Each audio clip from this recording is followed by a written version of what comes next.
तो कहिए कैसा लग रहा है आप लोग को शूटिंग करने में? अरे बहुत मजा, बहुत हंसी आ रहा था। और रघुआ लोग देखा बहुत मजा दी ई वाला। थोड़ा सा सब्सक्राइब करम हमने के, थोड़ा आगे शेयर करी, लाइक करी बोल।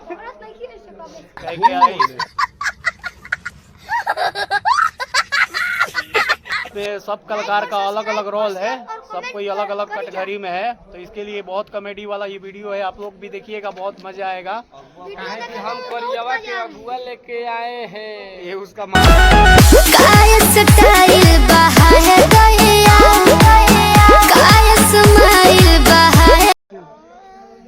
और विशाल उसका पैजामा कहते हो बहुत मस्त लगेगा वीडियो देखने में, बहुत मस्त।